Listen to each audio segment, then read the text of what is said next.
Dateline with Jane Pauley and Stone Phillips, plus Tom Brokaw, Katie Couric, and Maria Shriver.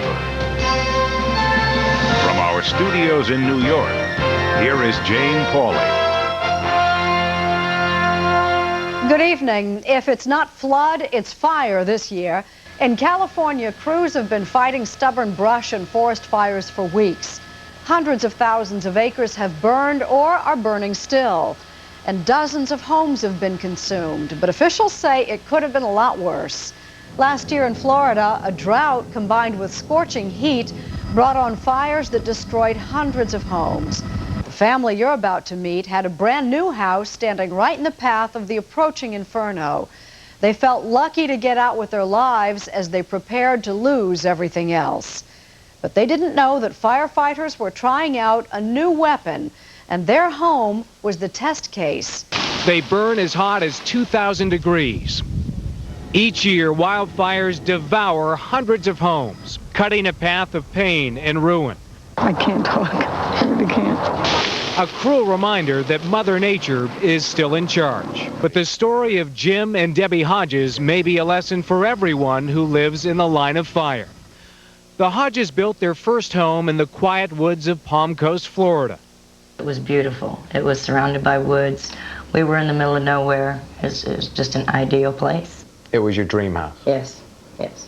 It was one of Florida's driest, hottest summers. Wildfires were spreading through the state, burning almost 200 homes and blackening 500,000 acres. And I'm inside starting to get a few things together. He comes inside and he says, "We've got to go now." And I'm like, "Why?" And then the fireman came in right behind him and says, "Get out now." With flames surrounding them, the Hodges drove away from their first home, leaving the firefighters to battle the fire. Fire on the road, fire going across the road, and nothing but smoke. You could not see. You could only go about 10 miles an hour.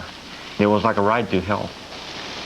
They had to leave so quickly, they didn't even have time to get their dog, Elvis. But in their last frantic moments, they noticed the firefighters weren't doing what firefighters usually do. I noticed some guy on the side of the house, and I noticed he had a backpack on. He was spraying something. I had no idea what it was. What Debbie and Jim did not know was that hot July day, John Bartlett wasn't just using water. He was testing a new innovation, a gel that can actually block fire. Just before noon, the evacuation order, mandatory and Flagler County-wide. When you evacuated to a hotel and you turned on the news and you saw the videotape of what had happened, what did you think? Everything was gone. It was lost.